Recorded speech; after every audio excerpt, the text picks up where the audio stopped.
On her birthday, my daughter's friend looked me in the eye, smirked, and said, "You're the most boring man I've ever met." The words landed like a slap across a quiet room. For a moment, even the laughter of the other girls faltered, before it rose again in careless agreement. Small bursts of giggles, soda cans cracking open, the soundtrack of youth that had already decided what I was and what I wasn't. I stood at the sink, rinsing plates, trying to keep my face still while something hot and sharp burned in my chest. Boring. It wasn't the first time the world had given me a label. I'd been called worse in boardrooms, ignored at family gatherings, mistaken for a shadow in my own house. But never had the word been spoken with such clean cruelty, from the mouth of a child who knew nothing of me. And what cut deepest wasn't her judgment. It was my daughter's silence. She didn't defend me. She didn't say, "You don't know him." She simply lowered her eyes and let the insult hang in the air, as if part of her agreed. I carried the dishes away, every clink against the porcelain louder than the chatter behind me. I told myself it was nothing, that children say cruel things without thought. But the word echoed as though the house itself had absorbed it into its walls. Boring. A verdict, not a description. A final judgment on a man who had spent a lifetime swallowing stories no one wanted to hear. What they didn't know, what none of them had ever bothered to ask, was that I had lived whole other lives long before I became the silent figure setting out snacks and refilling glasses. Nights without sleep, riding by the glow of a lamp that buzzed and flickered. Days carrying secrets that never fit inside conversations. Entire worlds built in the margins of notebooks. Characters whose voices had once kept me alive. That part of me, the ink-stained, restless version, had been buried so deep I sometimes wondered if he had ever existed. And yet, in that moment, when a girl's careless laughter cut me down to the size of a blank wall, I felt him stir, as if some old, unquiet version of myself had lifted his head from the shadows and whispered, "They have no idea who you are. They have no idea what sleeps under this silence." I swallowed hard, forced a smile, carried on with the plates as though the words hadn't struck. But inside I knew something had cracked. Not a collapse, not yet, but the faint beginning of a fracture, the kind that runs deeper with time until the truth beneath begins to show. Friends, let me take a short pause. Write in the comments, where are you listening to this story from? Has anything like this ever happened to you? Don't forget to subscribe and share this video. That's how you help us grow this channel and bring more stories to life. And now, we continue. I move through the house like a ghost rehearsing the same small gestures every day. The hinge on the back door creaks, so I oil it until the sound is gone. A loose button on my daughter's coat waits by the sewing kit, and I stitch it quietly while the kettle hums in the kitchen. Towels are folded in threes, corners aligned, stacked neatly in the cupboard. To them, these are the rituals of a man who has nothing better to do, the routine of someone bland, predictable, boring. But to me, they are truces, small negotiations with a world that has long refused to see me. Each folded towel is a barrier, each fixed hinge a breath of control. Because if everything is in its place, then the storms inside me can sleep. If the kettle sings on time, if the dishes dry without streaks, then no one has to know that whole cities are burning in my mind. They walk through these rooms without noticing, careless in their certainty, believing this order is the shape of my life. They cannot see that it is only the mask I wear, so they do not stumble upon the depth beneath. There are nights when I stand at the window, looking out at the street lamps, and my reflection stares back like a stranger. To anyone passing by, I am a man at peace, a caretaker of small comforts, a fixture as ordinary as the wallpaper. But my reflection knows the truth. Behind my eyes are chapters unwritten, journeys untold, voices that have never been allowed to speak. I bury them beneath the ordinary so the world won't take them from me again. Once, my daughter asked why I always lingered in the kitchen, why I hovered near the kettle, why I fussed over the smallest things. She thought it was habit. She didn't know that in the hiss of boiling water, I hear trains from long ago. In the rhythm of folding cloth, I feel the pulse of stories I never dared to read aloud. In the silence after a hinge swings smooth again, I hear echoes of doors that were once slammed shut in my face. Boring, that's what they see. But ordinary is not always empty. Sometimes it is camouflage. Sometimes it is survival. And sometimes it is the only way to carry a storm without drowning the ones you love. So I keep moving through these rituals, unnoticed, invisible, dismissed, and yet, every time my hands smooth a wrinkle from fabric or close a door without sound, I feel the quiet heartbeat of the truth pressing beneath the disguise. The storm waits, the story waits. One day, someone will see. At the back of the wardrobe, behind coats that smell faintly of winter and rain, there sits a wooden box bound with twine. Its surface is scarred from years of being moved, hidden, shoved deeper whenever someone opened the door too quickly. The brass key sticks in the lock the way it always has, as though even the box itself resists being opened.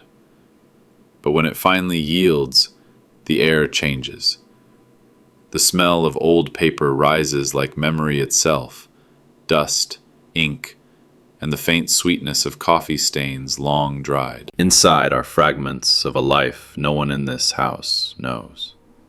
Draft pages with margins filled in by a younger hand, restless and eager, rejection slips with formal words that could not disguise their cruelty, each one a small funeral for a dream that had only just drawn its first breath. Folded maps with routes marked in pen, places I once thought I would see, stories I once thought I would live. And on the first page of every manuscript, a name that is not mine, a pen name, hastily chosen, worn like a mask I could never remove. I run my fingers across the papers and my pulse remembers its old rhythm. It is the same quickening I once felt at midnight, when sentences tumbled out faster than I could write them down, when characters spoke in my ear with voices clearer than my own. I remember the lamp's weak glow, the sound of my daughter's baby laughter from the next room, the way exhaustion fought against creation but never won.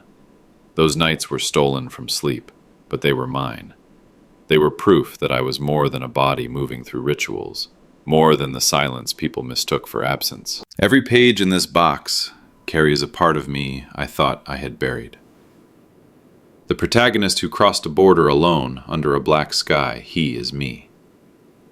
The woman who held letters she could never send, she is me.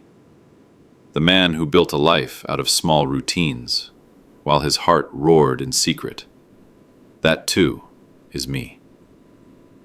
They called me boring, because they saw only the folded towels, the careful hinges, the measured tea. They did not see these lives, pulsing under paper, waiting for air. I keep the box closed most days because opening it hurts. It reminds me of the years when I fought to be read, only to be silenced by the gatekeepers of publishing houses, by betrayal from those I trusted, by the crushing weight of rejection. But the truth is, this box is not filled with failures. It is filled with evidence, proof that I have lived twice, once in the world they can see, and once in the worlds I built from words. As I press the lid shut again, the twine rough against my fingers, I feel both grief and defiance. Grief for the man I hid away, defiance for the storm still alive in these pages. Someday, whether by accident or by fate, someone will open this box who was never meant to, and when they do, they will see that boring was never the word for me. Before there was the box, there was a train. A night train, rattling through a border. Its windows black mirrors, reflecting only tired faces and the dim glow of smuggled cigarettes. I was young then, full of urgency, carrying in my satchel a stack of pages that felt heavier than the suitcase by my knees. My first manuscript, My first attempt at pulling the world from my chest and setting it down in ink. The words were raw, fragile, but alive. I held them close, as though they could be stolen simply by someone's glance. And then there was him, my friend. Or at least that's what I thought he was. We had grown together out of the same soil, shared food, shared secrets, shared nights where we swore to each other that our dreams would outlast the walls we were born behind. He was older, sharper, with eyes that always seemed to calculate. I mistook that calculation for wisdom. I mistook it for mentorship. So when he said he knew someone, a man who could put my story into print, I believed him.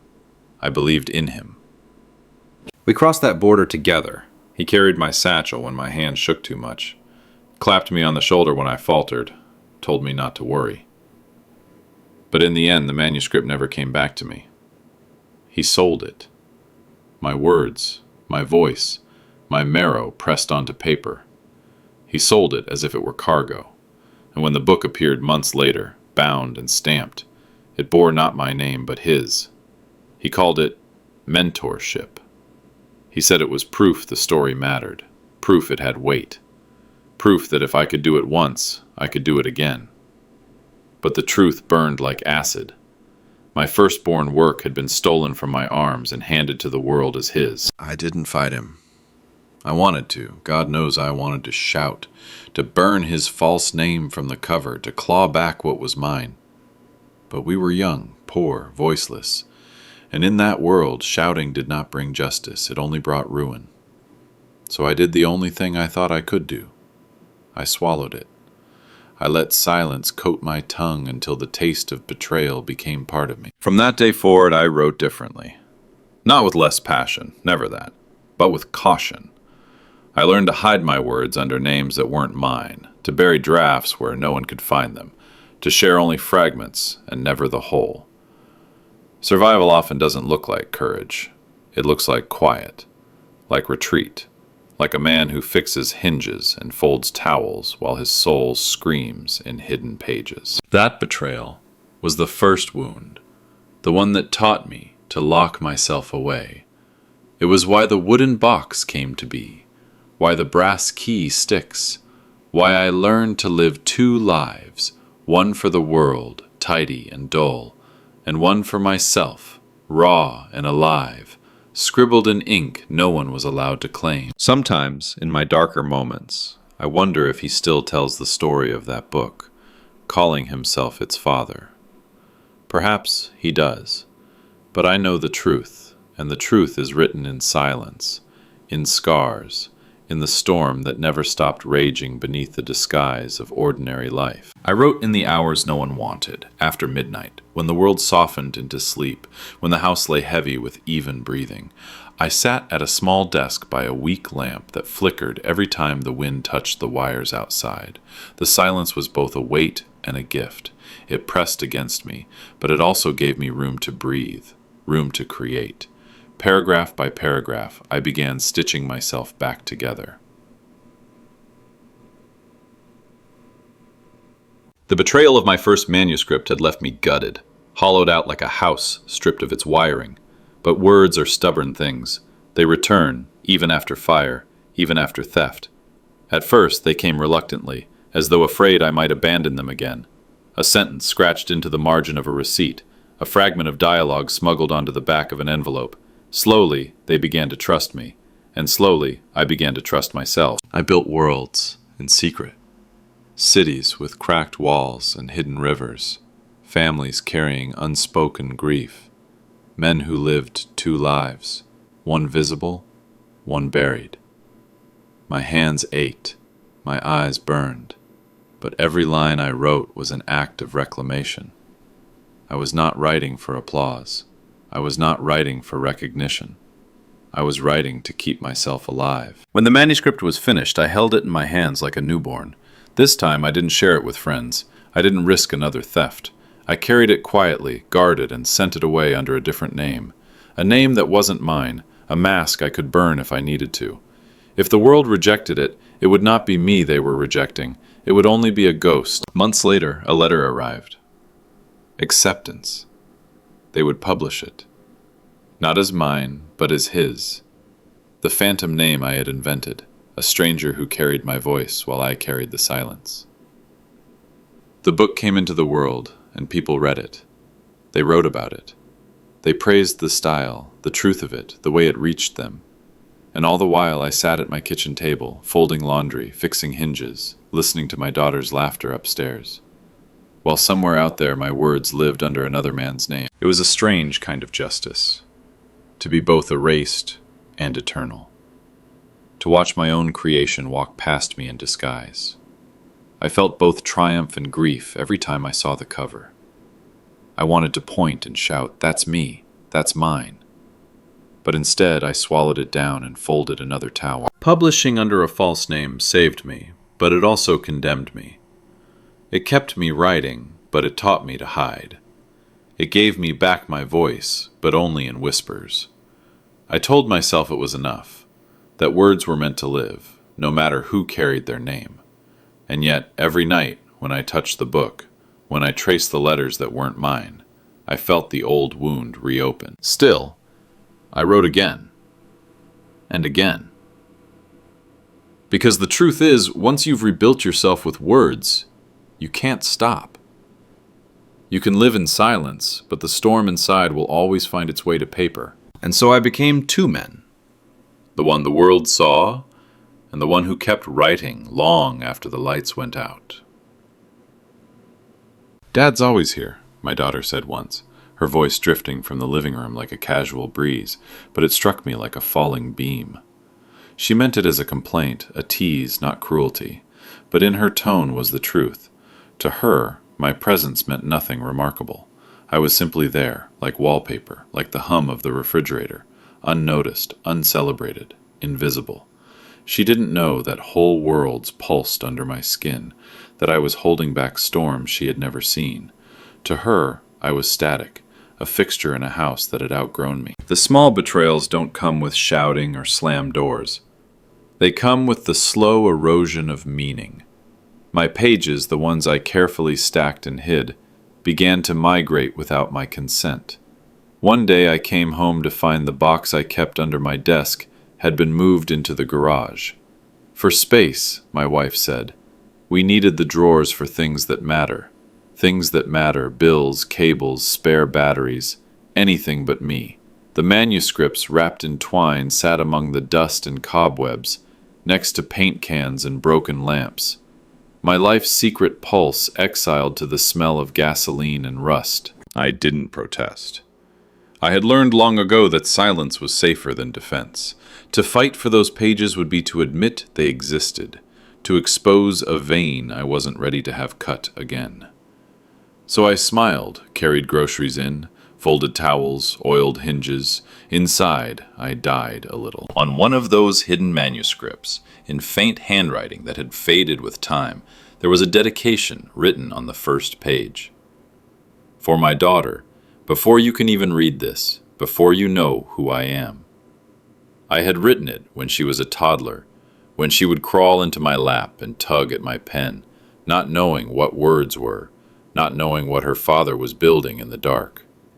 I had imagined her older, finding those words one day, feeling pride that she had been the reason her father created something lasting. But that dedication remained sealed in the box.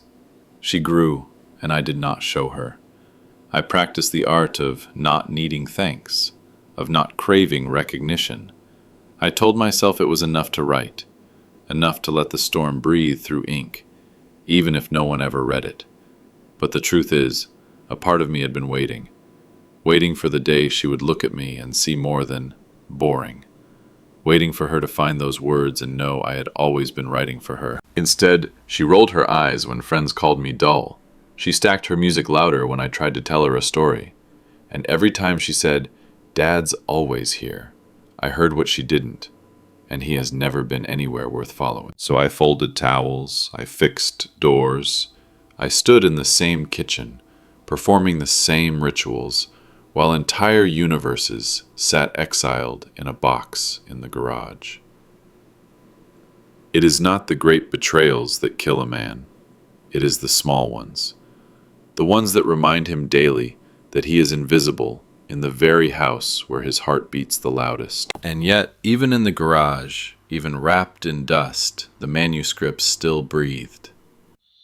And I knew that one day, one way or another, they would no longer be able to stay hidden. They came in like a tide, her friends carrying laughter, perfume, the restless energy of youth. Shoes were kicked off at the door, coats flung onto chairs, phones buzzing and flashing like lanterns in a storm.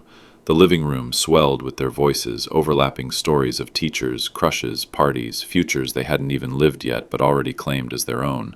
I moved through them like air, setting down bowls of chips, pouring soda into plastic cups, refilling plates before they emptied.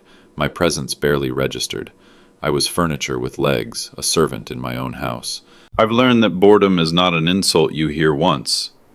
It is a verdict carried silently in every glance, every dismissal. Boring is the word that lets them skip past you, that erases you before you've even begun. And though worse names exist, boredom is the most efficient blade. It cuts without blood. It leaves you standing, but erased. So I stayed quiet, collecting empty cans, straightening cushions, ensuring the night went smoothly for a group of people who barely saw me.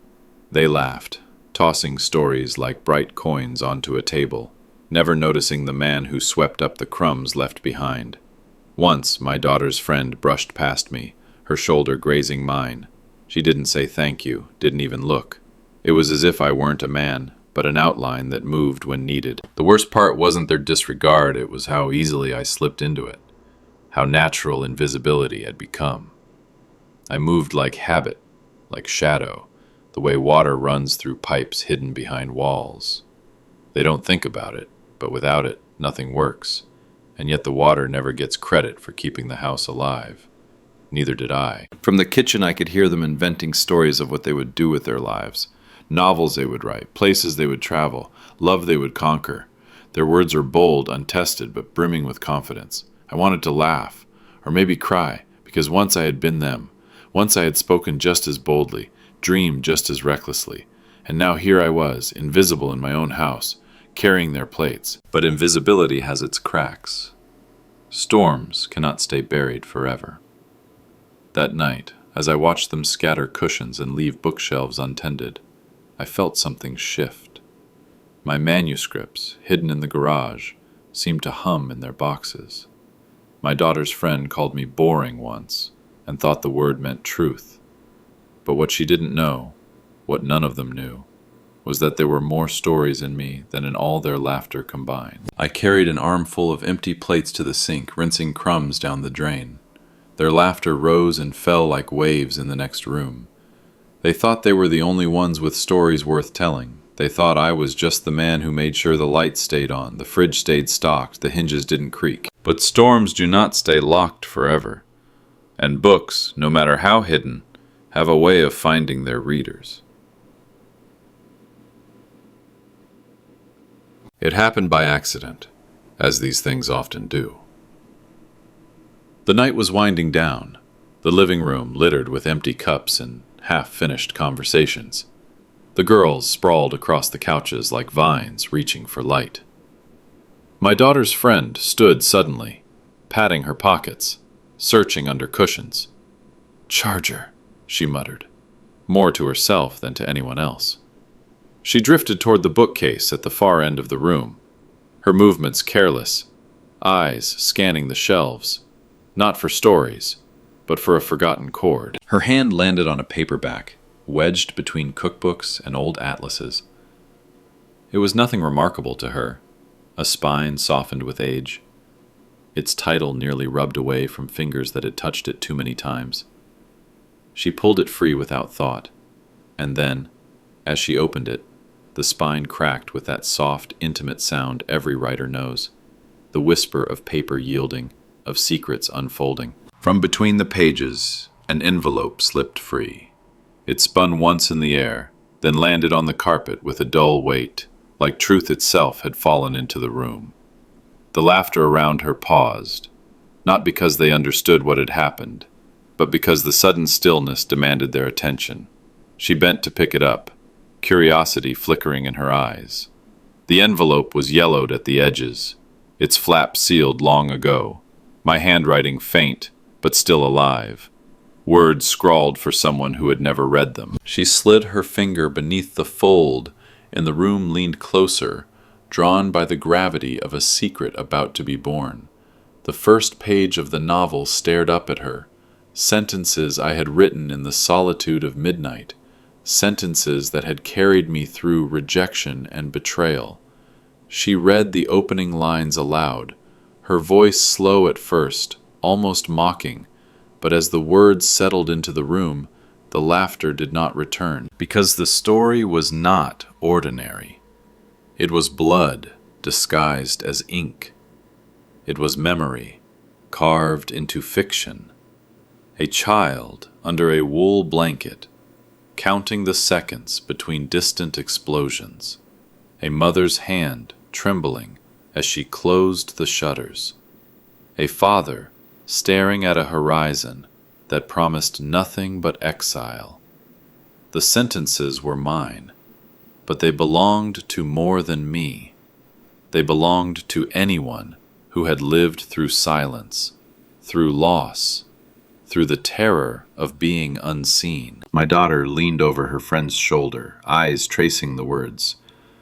Recognition flared across her face as she found our street disguised in a description, our magnolia tree sketched into the setting of a chapter, her grandmother's ring described on a character's hand. She looked up, startled, as if the room itself had shifted. The envelope, forgotten for years, had finally spoken. What slipped from those pages was not just paper, not just ink. It was the truth I had buried so deep that even my own family had forgotten it existed. And now, by accident, by the careless search for a charger, the storm had begun to break free. I stood in the doorway, unseen as always, a dish towel still in my hand. They did not look at me. They did not know yet that it was my voice speaking through those lines. But the silence that followed her reading was different from the careless laughter of before. It was heavier, charged, the kind of silence that cannot be erased once it enters the room. And in that silence, for the first time, I felt the walls of my invisibility begin to crack. She lowered herself onto the rug, cross-legged, the paperback balanced in her lap, the forgotten charger hunt abandoned. The others, at first restless and distracted, fell into the gravity of the moment without realizing it. She began to read aloud. Her voice carried the rhythm of discovery, halting at first, playful, but soon drawn deeper into the current of the words. The first chapter opened on a child under a wool blanket, counting the seconds between distant explosions. My sentences I had written years ago in the stillness of night, my chest tight with memory, now filled the living room, carried on the voice of a girl who only hours earlier had called me boring. She read about how the blanket smelled faintly of smoke, how the child pressed her fingers against her ears and still felt the ground shudder. She read of the way silence after destruction was not relief, but the sharp edge of waiting. The noise in the room thinned. The restless tapping of phones stilled. The hum of idle chatter faded. The air grew taut, as though the house itself was listening. By page 3, one of the girls whispered, half to herself, half to the others, "This is good." Not the patronizing good they sometimes gave to a school assignment, but the startled kind of good, the kind that interrupts breathing. My daughter leaned closer, her face pale in the lamplight. She knew these images, though she had never lived them. She knew them because they were stitched into her inheritance, passed in fragments of story I had never finished telling her. Fragments she had dismissed as exaggeration or irrelevant. Now here they were, clothed in fiction, but pulsing with undeniable truth. She touched the page as though the ink itself might burn her. The friend kept reading, her voice growing steadier, more reverent, She read of nights where windows rattled in their frames, of a father who whispered numbers into the dark so his child could believe there was rhythm even in chaos. She read of a woman pressing letters she could never send into the seams of her coat, and every word spoken was a piece of my life, reshaped and disguised, but still mine. I stood at the threshold of the kitchen, dish towel in hand, as invisible as ever. But this time, the invisibility did not sting, because my voice was in the room now. Not my mouth, not my body, but my voice. They were hearing me, whether they knew it or not. Every sentence was a heartbeat I had hidden away, and now it throbbed in the open air, undeniable. They shifted closer together on the rug, drawn not by obligation but by the pull of story. For years I had believed my words might never find them, that they would remain locked in boxes or hidden under false names. But here they were, unfolding like a secret too powerful to remain silent. And as they listened, I saw something flicker across my daughter's face: confusion, recognition, awe, and then something I had waited for all her life: respect. She did not look at me yet, but I knew in time she would, because the story was no longer buried. It had risen, and it would not return to silence. My daughter leaned in closer, her shoulder pressing against her friend's as the words spilled across the page. At first, she was just curious, just following along, but then her eyes began to narrow, her lips parting slightly as the sentences grew familiar. A chapter described a quiet street, the kind where trees bowed heavy in summer, where cracked sidewalks held the stories of children who had raced barefoot across them. And there, plainly, unmistakably, was ours. Not just a street, but our street. Named differently in the book, yes, but alive with the same magnolia tree that stood outside our window, its blossoms bruised each spring by sudden storms. Her hand lifted unconsciously to her chest as the next lines carried her deeper. A porch swing, groaning with a creak that rose only in the rain. She knew that sound. It was the sound that had rocked her to sleep on summer nights, the sound that had whispered through her dreams as a child. She had never thought of it as anything but ordinary. But here it was, preserved forever in words, transformed into something more than memory. And then the detail that stopped her breath, a character described by the ring she wore, a thin band with a small stone, worn smooth with years of hands washing, cooking, carrying. My mother's ring, her grandmother's ring, a piece of family history she had seen 1,000 times but never spoken of, suddenly shining in the light of a story she thought belonged to someone else. Her eyes widened, her face pale now as recognition coursed through her. She glanced at her friend, who kept reading, oblivious to the shift in weight, her voice still steady as she carried the room through my hidden world. But my daughter wasn't just listening anymore. She was seeing, she was remembering, she was stitching the fragments together, one by one. The world tilted for her in that moment, the certainty she had held, that I was only the quiet man in the kitchen, the figure who folded towels and fixed hinges, collapsed beneath the evidence now spread open in her lap. Boredom does not survive evidence. It cannot breathe in the presence of truth. And what she held in her hands was proof that the man she had overlooked was far more than the words she and her friends had thrown at me so easily. I watched from the doorway, dish towel twisted in my hands. I saw her shoulders tighten, her breath catch, the unsteady way her eyes moved back and forth over the page as if daring the letters to say something else. But they did not. They said what they had always said, that her father had lived, had felt, had carried a world inside him, that he had written it down not because anyone asked, but because he could not survive without writing it. For years, she had thought of me as a background character in her story, someone who filled space without substance. But now she saw pieces of herself, her childhood home, her family's objects, her own inheritance, woven into something far larger, something lasting. She did not speak, she did not turn to me, but her silence was not the silence of dismissal this time. It was the silence of recognition, the heavy, fragile silence of someone whose world has just cracked open and will never fit back together in the same shape again. And I knew, as I stood there in the shadow of the hallway, that nothing between us would ever be quite the same. They came to me quietly, as if the book were something fragile, something dangerous, something alive. My daughter held it pressed to her chest, the way she once clutched her toys as a child, only now her arms trembled under its weight.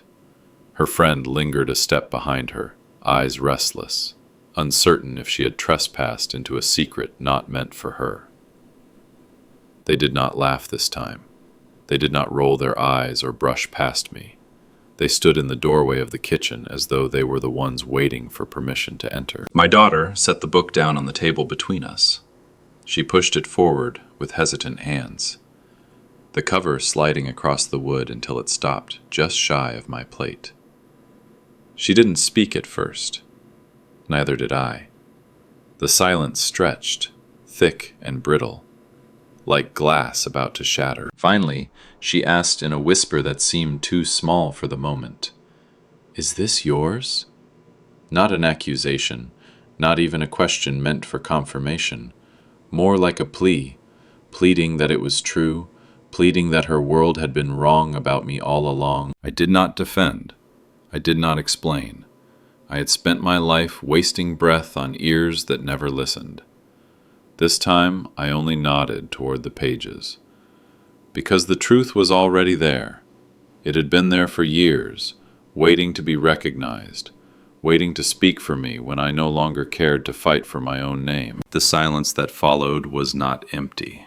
It was crowded with every road I had walked alone, nights spent on trains with manuscripts heavier than luggage, mornings staring at rejection slips stacked like gravestones, hours writing by the dim light of a lamp while the rest of the house slept. All of it filled the space between us. She did not know the details yet, but she felt them. The weight pressed into the room was undeniable. Her friend broke first. "It's really good," she said, her voice caught between awe and apology. But my daughter did not look at her. She only looked at me, her eyes wet but steady, as if she were trying to reconcile the man she thought she knew with the one who had been hiding in plain sight. I did not offer her comfort. I did not rush to fill the silence with excuses. I let her sit with the truth. Let her feel the storm that had lived in the walls of this house for so long. The book lay open between us, its spine curved, its pages breathing. It was no longer just a story. It was evidence. For years they had called me boring. For years I had swallowed the word until it became part of me. But now in the stillness of that kitchen I saw her realize what I had known all along, that boredom was a disguise, a camouflage for survival, a mask worn to protect what was too precious to risk again. The confrontation passed without raised voices, without weapons, without defense. Only truth, heavy and undeniable, sitting on the table in ink and paper. And in her silence, I heard something I had waited a lifetime for. Not dismissal, not ridicule, but recognition. And though no one said it aloud, I knew something had shifted forever. The man they had erased from their story had finally been written back in. I sat at the kitchen table, with a book lying between us like an open wound, its pages breathing, its words no longer mine alone. My daughter's hands rested on the cover, hesitant but unyielding, as if she feared I might snatch it away and bury it again. Her eyes searched me, not with judgment, but with a hunger to know what had been hidden all her life. For once, I did not look away. I told them, not all at once, not in neat sentences, but in a voice that had carried decades of dust and silence. I spoke of the night train, the border, the manuscript I had carried in my satchel like a child. I spoke of the man I had called a friend, who smiled with easy confidence and told me he would help. I described the betrayal, how my first book, the one born from my rawest hours, appeared months later, published under his name.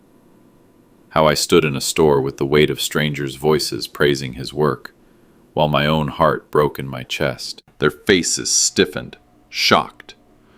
But I did not soften the truth.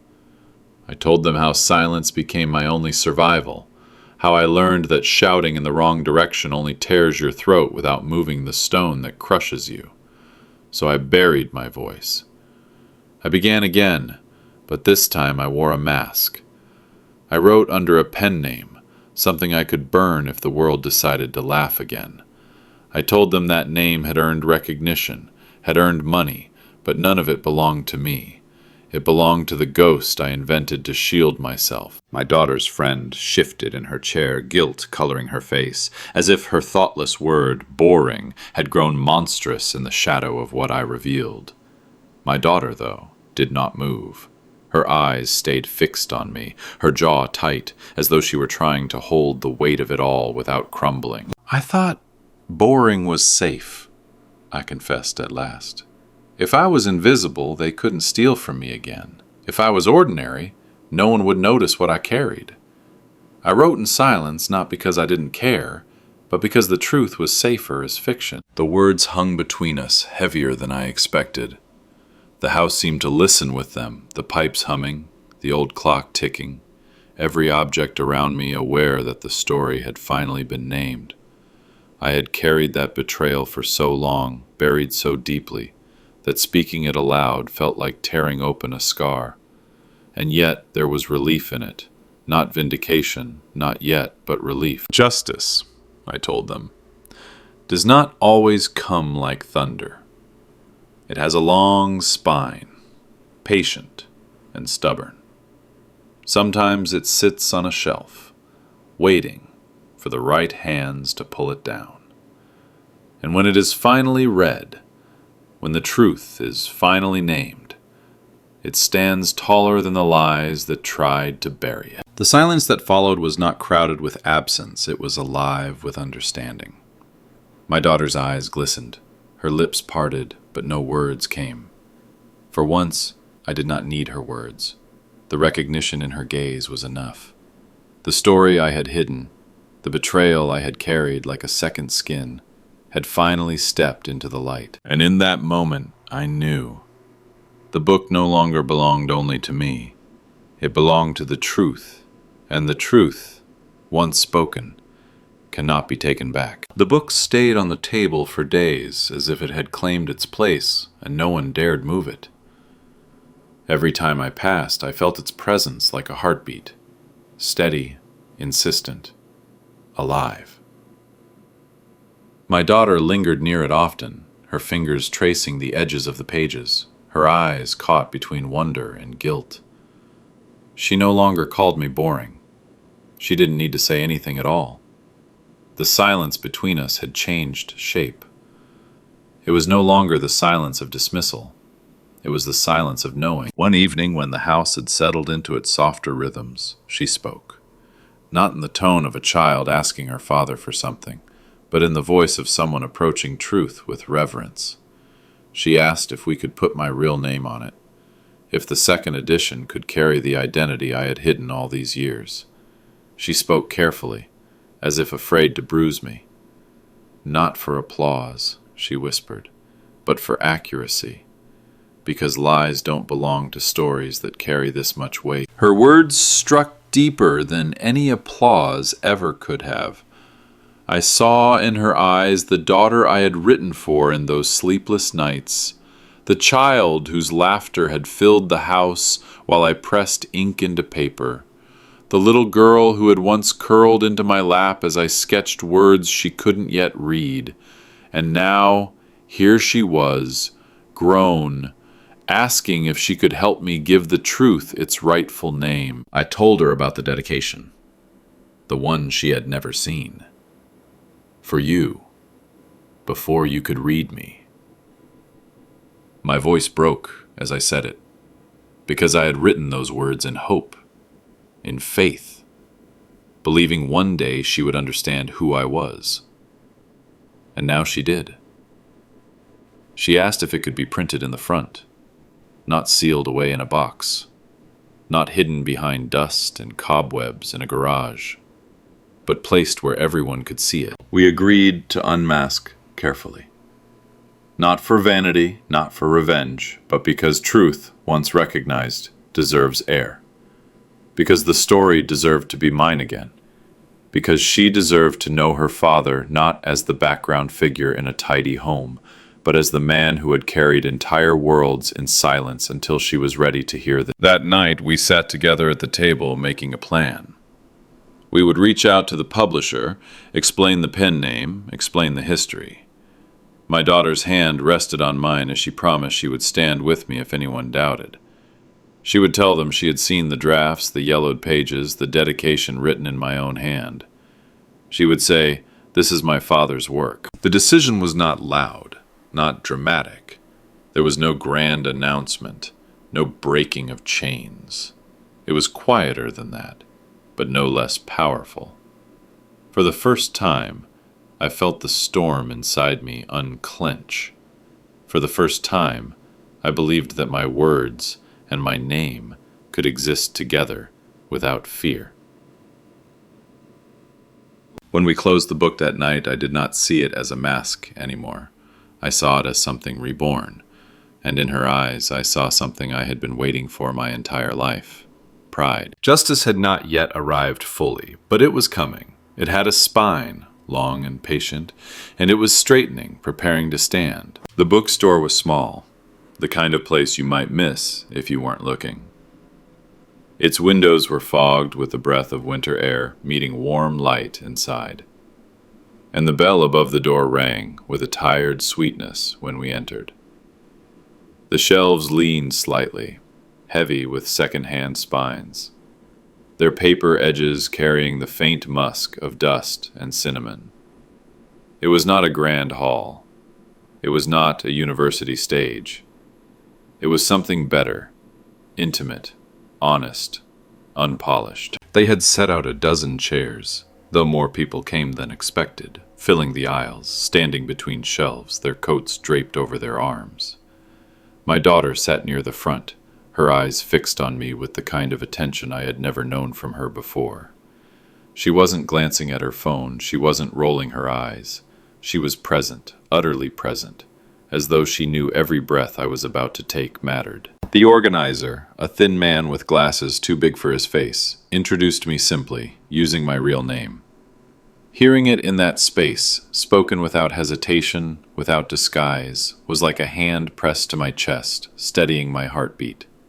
For a moment I feared my voice would fail me, that the decades of silence would choke me before I began. But when I opened the book and saw the lines I had once written in the loneliness of midnight, the words rose with a strength of their own. I read of a man crossing a river at night, the current cold and insistent, his suitcase bobbing beside him like a stubborn moon refusing to sink. I read of the way his breath came ragged, how each stroke of his arm was a prayer, how memory weighed more than the water itself. And as I spoke, I did not tremble, my voice did not falter, it remembered. It remembered the lamp on the desk, the scratch of the pen, the silence of the house. It remembered who I had been when I wrote those words, and it carried me now with clarity, as if no time had passed. When I finished the passage, there was no applause. Not at first. The room was too full of breath, too heavy with the exhale that comes only when people realize they've been holding still, suspended, unwilling to break the moment.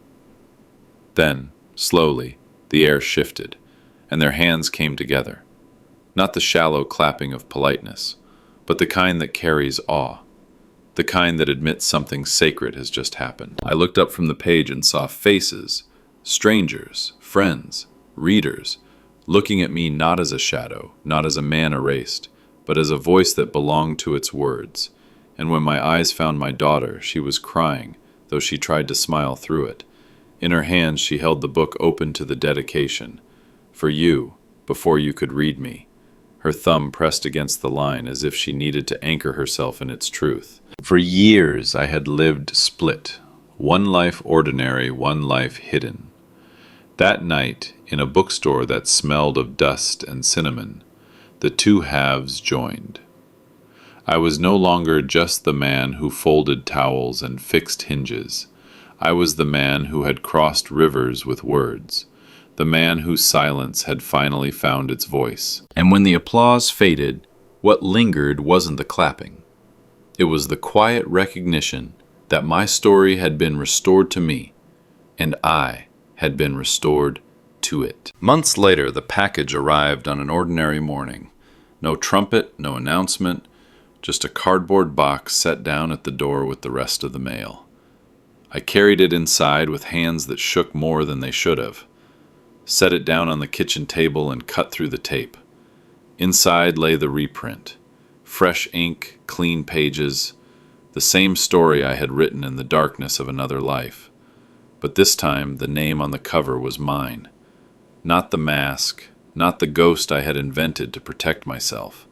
My true name, bold and unflinching, stitched into the surface like a scar that had finally healed. I lifted the first copy, slowly, as though it might vanish if I moved too quickly. The weight was the same, but everything else was different. For years I had held books that carried my words, but not my identity, volumes that lived in the world as orphans. Now, for the first time, I held something whole, the story and the storyteller reunited. The wound, after decades of silence, had closed. My daughter came into the room, her steps hesitant, her eyes already wet as if she sensed what waited for her. She picked up the book with reverence, running her hand over the cover again and again, as though to make sure the letters would not rub away. Behind her, almost shy, stood the friend who had once called me boring. She too reached out, tracing her thumb across the spine, whispering my name softly, as though it had always been there, as though it belonged and she was only now learning to say it aloud. I watched her face shift. Confusion, shame, recognition, all tumbling together. She had judged me in a moment of careless youth, reduced me to a blank space in my own house. And now here she stood, touching the truth she had never imagined. She did not apologize. She didn't need to. Her silence, her trembling hand on my name, was more honest than any words. My daughter opened the book, and the room stilled. She flipped to the first page, her breath catching when her eyes landed on the line I had written decades earlier. For you, before you could read me.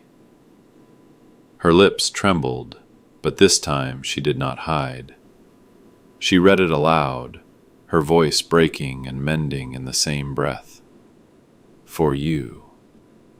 The words traveled across years of invisibility and landed finally where they had always been meant to, on her ears, in her heart. I had imagined this moment countless times, but never like this. Never with her grown voice carrying the dedication back to me. Never with her eyes shining with the understanding that I had written for her long before she could know me. In that instant, the distance between us collapsed. The father she thought boring, and the man she now saw as writer, dreamer, survivor. They became one. Justice does not always arrive with applause or headlines. It does not storm in with vengeance or demand to be noticed. Sometimes justice is quiet. Sometimes it sits on a shelf, its spine straight and unyielding, refusing to be misplaced again. That reprint was my justice, not loud, not vengeful, but undeniable. Every copy that left the printer carried my name. Every reader who touched it would know who had lived those words. And no laughter, no dismissal, no theft could erase it. I closed the book gently, my hand covering hers. She leaned against me without speaking, the silence between us full now, not of emptiness, but of truth. The girl who had once dismissed me as boring stood in the hallway, still tracing my name like a prayer, as if repeating it might keep her from ever forgetting again. And for the first time in my life, I did not feel invisible. My story was no longer locked in a box, no longer buried under disguises. It lived, it breathed, it carried my name, and it would outlast me. That was enough. That was everything.